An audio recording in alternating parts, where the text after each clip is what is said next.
Les idées fausses sur le sida persistent alors que la collecte de dons du SIDAction se déroule ce week-end.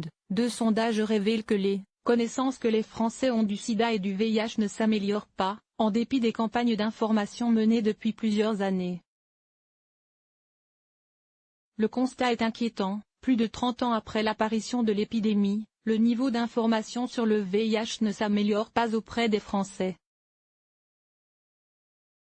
Pire, chez les jeunes entre 15 et 24 ans, il a baissé de 10 points. Rapport à 2014, selon un sondage réalisé par IFOP et Bilendi pour SIDAction.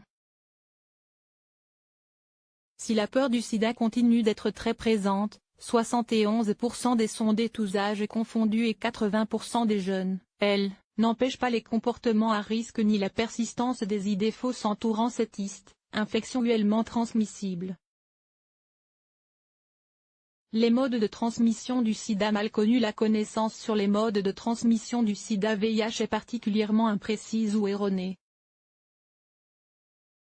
Le virus du sida peut se transmettre en s'asseyant sur un siège de toilette publique, déclarent ainsi 16% des Français, 18% des 15-24 ans.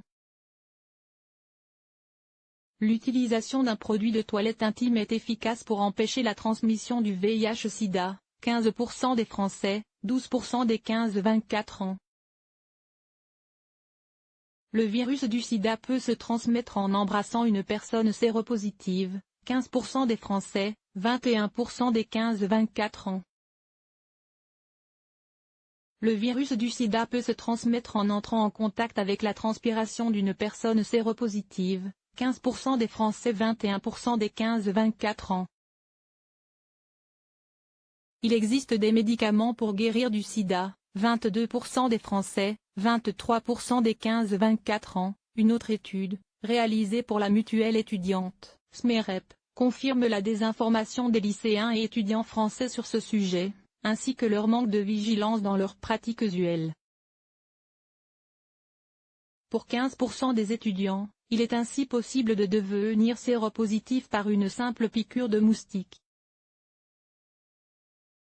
Et 12% d'entre eux pensent qu'il est aujourd'hui facile de guérir du sida grâce au progrès des traitements. Une majorité d'entre eux sous-estiment le danger d'une relation mutuelle non protégée. 57% des étudiants, et 42% des lycéens, déclarent ne pas porter systématiquement un préservatif à chaque rapport ou elle. 76% d'entre eux justifient cette attitude parce qu'ils ont un partenaire stable, 16% parce qu'ils ont l'impression d'avoir moins de sensations, 10% parce que cela les gêne ou gêne leur partenaire, et enfin 13% parce qu'ils pensent qu'ils ne risquent rien.